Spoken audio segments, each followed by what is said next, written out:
Hello student, good morning. आज और video में आप सभी का स्वागत था। आज के वीडियो में बताने वाले हैं कि आरआरबी, एनटीपीसी तथा जितने भी सरकारी एग्जाम है, सारे एग्जाम में पूछे वाले मोस्ट इम्पोर्टेंट क्वेश्चन हमने 30 ऐसे क्वेश्चन को लाए हुए हैं जिन्हें यहाँ से अधिक क्वेश्चन जो वो पूछने की संभावना होता है। चलिए वीडियो को देर न करते हैं, हम वीडियो को शुरू करते थे। जो हमारे चैनल पे नए हैं तो हमारे चैनल को सब्सक्राइब कर लीजिए और साथ में बेल आइकन को प्रेस कर दीजिए, क्योंकि इसी तरह के नए नए वीडियो का नोटिफिकेशन आप सभी को मिलता रहेगा। चलिए हम 1 नंबर के क्वेश्चन में चलते थे। हमारे 1 नंबर के क्वेश्चन में निम्नलिखित में से किस तत्व से घेंगारोट होता है? तो हमारा राइट आंसर होगा ऑप्शन नंबर डी, आयोडीन की कमी से जो है वो घेंगारोट होता है। चलिए अगला क्वेश्चन चलते हैं। क्वेश्चन नंबर 2, पावर ट्रांसफार्मर की कार्य प्रणाली का सिद्धांत किस नियम पर आधारित है? तो हमारा राइट आंसर होगा ऑप्शन नंबर ए, फैराडे के नियम पर। चलिए अगला क्वेश्चन चलते हैं। क्वेश्चन नंबर 3, रडार सिस्टम में उपयोग किए जाने वाले तरंग किस प्रकार की तरंगों का उदाहरण है? तो हमारा राइट आंसर होगा ऑप्शन नंबर ए, सूक्ष्म तरंग। चलिए अगला क्वेश्चन चलते हैं। क्वेश्चन नंबर 4, एक उड़ते हुए चक्के की प्रति सेकंड घूर्णन किसमें मापी जाती है? तो हमारा राइट आंसर होगा ऑप्शन नंबर डी, स्ट्रोबोस्कोप। चलिए अगला क्वेश्चन चलते हैं। क्वेश्चन नंबर 5, निम्न में से कौन प्लाज्मोडियम परजीवी का वाहक है? तो हमारा राइट आंसर होगा ऑप्शन नंबर ए, मच्छर। चलिए अगला क्वेश्चन चलते हैं। क्वेश्चन नंबर 6, लोहे पर जंग लगना किस प्रकार का अभिक्रिया का एक उदाहरण है? जो हमारे लोहे होते हैं उस पर जब जंग लग जाते हैं तो वो कौन सा उदाहरण था? हमारा राइट आंसर जो होगा ऑप्शन नंबर बी होगा, रासायनिक अभिक्रिया। चलिए अगला क्वेश्चन चलते हैं। क्वेश्चन नंबर 7, पृथ्वी के घूर्णन की गति कितनी है? तो हमारा राइट आंसर होगा ऑप्शन नंबर ए, 28 किलोमीटर प्रति मिनट। चलिए अगला क्वेश्चन चलते हैं। क्वेश्चन नंबर 8, निम्न में से किस वैज्ञानिक ने विकासवाद के सिद्धांत का प्रतिपादन किया? तो हमारा राइट आंसर होगा ऑप्शन नंबर ए, डार्विन। चलिए अगला क्वेश्चन चलते हैं। क्वेश्चन नंबर 9, चींटी के डंक में कौन सा अम्ल पाया जाता है? तो हमारा राइट आंसर होगा ऑप्शन नंबर सी, मेथनोइक अम्ल। चलिए अगला क्वेश्चन चलते हैं। क्वेश्चन नंबर 10, जंग लगने पर लोहे का भार में क्या परिवर्तन होता है? जब लोहा जो है जब जंग लग जाता है तो क्या परिवर्तन आता है? तो आप लोग तो जानते ही, बहुत ही आसान क्वेश्चन है कि लोहा में जंग लगने के बाद जो लोहा के है उसका वजन जो है वो बढ़ जाता है। तो हमारा राइट आंसर होगा ऑप्शन नंबर बी, बढ़ जाता है। चलिए अगला क्वेश्चन चलते हैं। क्वेश्चन नंबर 11, किस यंत्र के द्वारा सौर ऊर्जा को विद्युत ऊर्जा में रूपांतरित किया जाता है? तो हमारा राइट आंसर होगा option number A, photovoltaic cell. चलिए अगला क्वेश्चन चलते हैं। क्वेश्चन नंबर 12, पृथ्वी के केंद्र पर गुरुत्वाकर्षण के कारण त्वरण का मान क्या होता है? तो हमारा राइट आंसर होगा ऑप्शन नंबर ए, 0। चलिए अगला क्वेश्चन चलते हैं। क्वेश्चन नंबर 13, कम तापमान को मापने वाले यंत्र को क्या कहलाता है? हमारा राइट आंसर होगा ऑप्शन नंबर बी, क्रायोमीटर। चलिए अगला क्वेश्चन चलते हैं। क्वेश्चन नंबर 14, मनुष्य के सुनने की क्षमता कितनी होती है?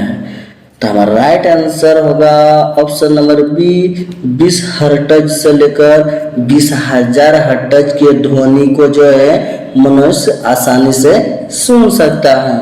चलिए अगला क्वेश्चन चलते हैं। क्वेश्चन नंबर 15, यदि निर्वात में लोहा, कागज और पत्थर के टुकड़ों को एक साथ गिराया जाता है तो कौन पृथ्वी की सतह पर सबसे पहले गिरेगी? तो हमारा राइट आंसर होगा ऑप्शन नंबर डी, तीनों एक साथ गिरेगी। कोई भी वस्तु को अगर हम ऊपर से छोड़ेंगे तो जो है एक ही साथ में सबको गिरेगा। चलिए अगला क्वेश्चन चलते हैं। क्वेश्चन नंबर 16, निम्नलिखित में से कौन कांच का सबसे महत्वपूर्ण घटक है?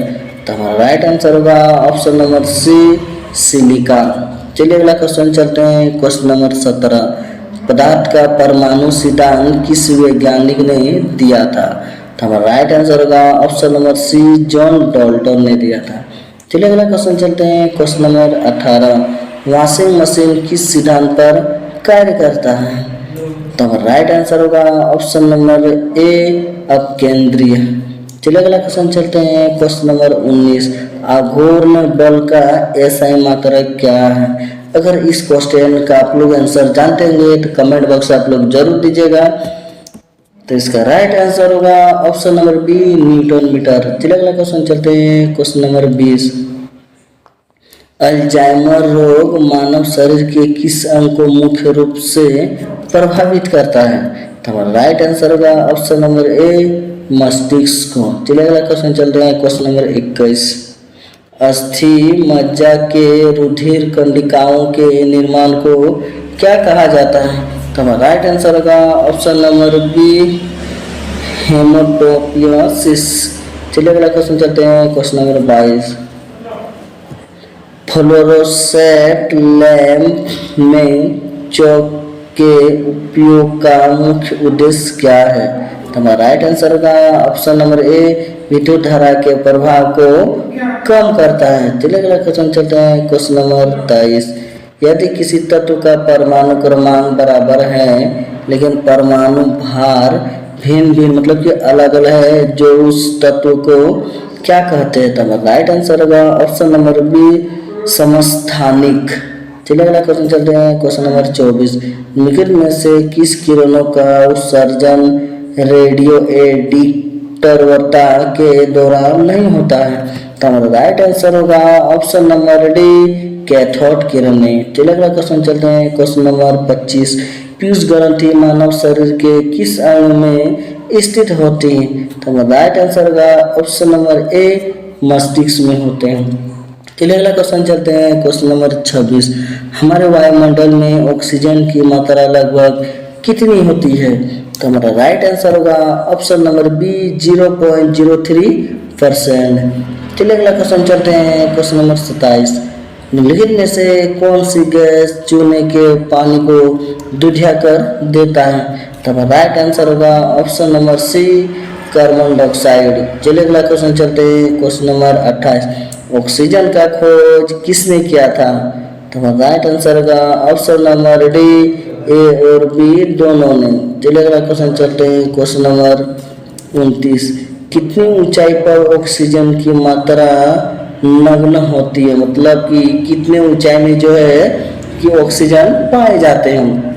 तो हमारा राइट आंसर होगा ऑप्शन नंबर डी 120 किलोमीटर की ऊंचाई में। चलिए अगला क्वेश्चन में चलते हैं, और ये हमारा लास्ट क्वेश्चन है कि हमारे पृथ्वी का वायुमंडल कितने भागों में बटा हुआ है? तो हमारा राइट आंसर होगा सी नंबर 5। तो इसी तरह का जीके आप लोग पढ़ना चाहते हैं तो हमारे चैनल को सब्सक्राइब कर लीजिएगा और साथ में बेल आइकन को प्रेस जरूर कीजिएगा।